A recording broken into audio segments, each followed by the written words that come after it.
Story number 5 of 5 SF stories by Mack Reynolds. The Galactic Ghost. This story was first published in Planet Stories of March 1954. Despite the widely publicized radar posts encircling our nation and the continuously alerted jet squadrons at its borders, the spaceship was about to land before it was detected. It settled gracefully, quietly, onto an empty field in northern New Jersey. And so unexpected was the event, so unbelievable the fact that man was being visited by aliens from space, that it was a full half hour before the first extra was on the streets in New York, and 40 minutes before the news buzzed through the Kremlin. It might have taken considerably longer for man in Earth's more isolated areas to hear of the event had not the alien taken a hand at this point. Approximately an hour after the landing, into the mind of every human on Earth, irrespective of nation, language, age, or intellect, came the thought telepathically, "We come in peace.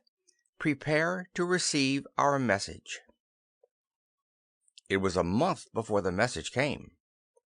During that period, more than 99% of the Earth's population became aware of the visitor from space. Radio, television, newsreel, telegraph, and newspapers reached the greatest number, but word of mouth and even throbbing drums played their part. In 4 weeks, savages along the Amazon and shepherds in Xinjiang knew that visitors from the stars had arrived with a message for man, and all awaited the message. Scientist and soldier, politician and revolutionist, millionaire and vagrant, bishop and whirling dervish, banker and pickpocket, society matron and streetwalker. And each was hoping for one thing, and afraid he'd hear another. All efforts at communication with the alien ship had failed. The various welcoming delegations from the state of New Jersey, from the United States, and even from the United Nations were ignored. No sign of life aboard was evident, and there seemed no means of entrance to the spacecraft. It sat there impassively. Its tremendous saucer-like shape seemed almost like a beautiful monument. At the end of a month, when worldwide interest in the visitor from space was at its height, the message came. And once again it was impressed upon the mind of every human being on Earth. Man, know this. Your world is fated to complete destruction. Ordinarily, we of the Galactic Union would not have contacted man until he had progressed much further and was ready to take his place among us. But this emergency makes necessary that we take immediate steps if your kind is to be saved from complete obliteration. In order to preserve your race, we are making efforts to prepare another planet, an uninhabited one, to receive your colonists. Unfortunately, our means of transporting you to your new world are limited, and only a handful can be taken. You are safe for another 5 of your Earth years. At the end of that period, we will return. Have 1,000 of your people ready for their escape. The President of the United States lifted an eyebrow wearily and rapped again for order. "Gentlemen, please, let us get back to the fundamental question. Summed up, it amounts to this. Only 1,000 persons out of a world population of approximately 2 billions are going to be able to escape the Earth's destruction. In other words, 1 out of every 2 million. It is going to be most difficult to choose." Herr Ernst Oberfeld tapped his glasses fretfully on the conference table. "Mr. President, it need not be quite as bad as all that. After all, we must choose the Earth's best specimens to carry on our race. I believe we will find that the combined populations of Europe and North America total somewhat less than 1 billion. If we go still further and eliminate all inferior—" Monsieur Pierre Duclos flushed. Herr Oberfeld should keep in mind that his presence at this meeting at all was opposed vigorously by some of the delegates. Isn't it somewhat too soon after his country's debacle to again broadcast its super race theories. The British representative spoke up. My dear Douglas, although I agree with you completely in essence, still it must be pointed out that if we were to handle this allocation on a strictly numerical basis, that our Chinese friends would be allotted something like 200 colonists, while Great Britain would have perhaps 20. Maxim Gregorov grunted. Hardly enough for the royal family, eh? Lord Harriman was on his feet. Sir, I might echo what Monsieur Duclos has said to Herr Oberfeld. It was in spite of the protests from a considerable number of delegates to this conference that your nation is represented at all. Gregorov's fist thumped on the table, and his face went beet red. It is as expected. You plan to monopolize the escape ship for the imperialistic nations. The atom bomb will probably be used to destroy all other countries. The President of the United States held up his hand. This whole thing was getting more chaotic by the minute. As a matter of fact, instructions from Congress were that he explain that the United States expected to have at least 1/3 of the total. This, in view of the fact that the aliens had landed in New Jersey, obviously seeing that the United States was the foremost nation of the world, and further, in view of the fact that this country was a melting pot of all nations, and consequently produced what might be called the average member of the human race. However, that would have to wait. Order had to be brought to this conference if anything was to be accomplished. Gentlemen, please, he called. These accusations, we are getting nowhere.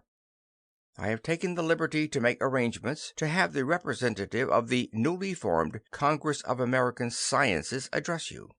Are you agreeable? He raised his eyebrows inquiringly, and, meeting no objection, pressed the button on the table before him. Professor Manklethorpe was ushered in, bobbed his head to the assembled delegates, and came to the point immediately. The problem which you are discussing has many ramifications. I would like to bring to your attention a few which should be examined with care. First, the choice of colonists must not be on a national basis, nor on one based upon political or monetary prominence. If it is, we as a race are doomed. This new planet, no matter how well prepared for us by the Galactic Union, is going to be a challenge such as man has never faced before. This challenge cannot be met by politicians, no matter how glib, nor by wealthy men, no matter how many dollars they possess, nor by titled ones, no matter how old and honored their names. We must pick trained specialists who will be able to meet the problems that arise in the new world. Our Congress recommends that all persons of all nations who have college degrees be given thorough tests both for IQ and for accumulated knowledge, and that the highest 1,000 be chosen irrespective of nation or race. Pandit Harikowanai smiled quietly. May I ask the learned professor a question? Of course, that is why I am here. We want only to have this matter decided on a strictly scientific basis. My poverty-stricken country has a population of possibly 1/5 of the world total, but fewer university men than one of your large cities might boast. Your desire to choose men by their IQ has its merits, but I have no doubt that in my country we have men of tremendous intelligence who cannot even read and write, aside from having a university degree. Must my widely illiterate people go unrepresented in the New World? A muscle twitched in the professor's face. Needless to say, the Congress of American Sciences has considered that. However, we must view this matter in a spirit of sacrifice. The best of the world's population must go to the New World. Possibly whole nations will go without representation. It is too bad, but unfortunately necessary. Sven Carlson put up his finger for recognition. It seems to me that there is another serious loophole in the professor's recommendation. He wants the 1,000 to be made up of university graduates of high IQ and considerable accumulated knowledge. I am afraid I foresee the new world being populated with elderly scholars." He smiled. "Like the professor himself, who I understand has a phenomenal IQ." Monsieur Duclos nodded. "He is right. We must consider the need to send perfect physical specimens." He looked down at his own small and bent body. "Gentlemen," he said wryly, "has it occurred to you that none of us here at this conference are suitable to be represented among the 1,000? They ignored him. A pale-faced delegate in black, who had thus far said nothing, spoke up softly. "I have been instructed to inform you that our organization demands that all of the colonists be of the true faith." His words were drowned by the shouting of half a dozen of the conference delegates. Loud above them all could be heard the bellow of Maxim Gregorov. "Our union now includes the population of approximately half the world. Our allotment consequently will be 500 colonists of the 1,000. We will choose them by our own methods." Lord Harriman murmured, "Undoubtedly, by starting at the top of the party membership list and taking the first 500 names beginning with your leader." The President of the United States ran his hand through his hair and then roughly down the side of his face. A messenger handed him a slip of paper. He read it and intensified his pounding on the table. "Gentlemen," he shouted, "if Professor Monclethorpe is through, we have here a request from the International Physical Culture Society to have their representative heard." "I know," Sven Carlson said. "He wants all of the colonists to be able to chin themselves 25 times as the first requisite." At the end of the 5-year period, the spaceship came again, settling into the identical field where it had first landed. This time, a delegation awaited it, and a multitude that stretched as far as the eye could see. A telepathic message came from the visitor from space almost immediately. "Choose from your number 3 representatives to discuss the situation with us." Within 10 minutes, 3 advanced and entered the ship by way of a port that opened before them as they approached. Among their number was Pierre Duclos. A passage stretched before them, and seeing no one, they hesitated a moment before following it to its further end. Monsieur Duclos led the way, depending only slightly on his cane to aid his bent body. A door opened, and they were confronted by the figure of a man seated at a desk. It was several moments before they realized that the entity before them was masked so cleverly that they had been led to believe him human. He said in faultless English, "I note that you have penetrated my disguise. I thought it would be easier for you if I hid my true appearance. Until your people are used to alien life forms, I must use this measure." Monsieur Duclos bowed. "We appreciate your consideration, but I assure you that our—" The alien waved a gloved hand. "Please, no argument. My appearance would probably nauseate you, but it is of no importance. Pray be seated." He noted the cane and nodded to the little Frenchman. "You, sir, must be highly thought of to rate being chosen one of the 1,000 in view of your age and health." Although he was not at ease in the presence of the representative of the Galactic Union, Monsieur Duclos allowed himself a wry smile. "You misunderstand.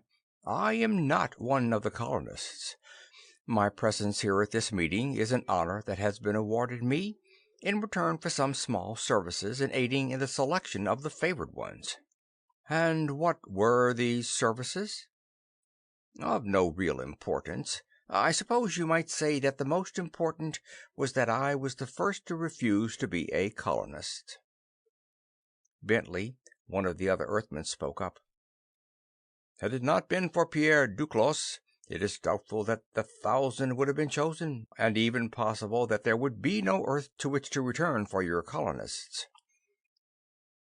Behind the mask, the eyes of the alien gleamed. "Enlighten me further, please." Duclos demurred.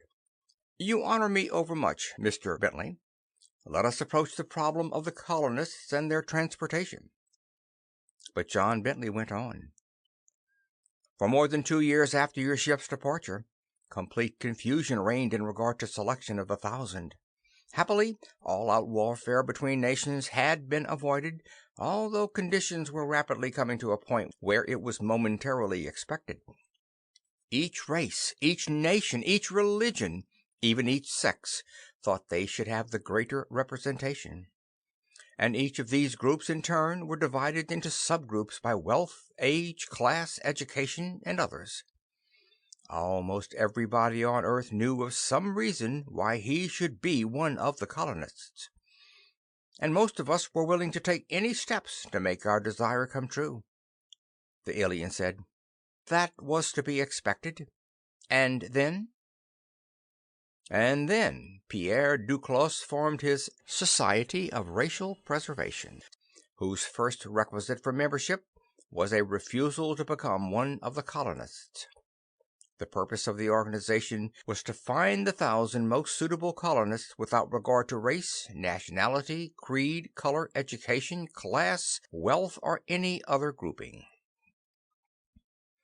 At first, the growth of membership was slow, but after a time, man saw that his chance of survival as an individual was practically nil, that his chance of being chosen was at best less than 1 in 2 million.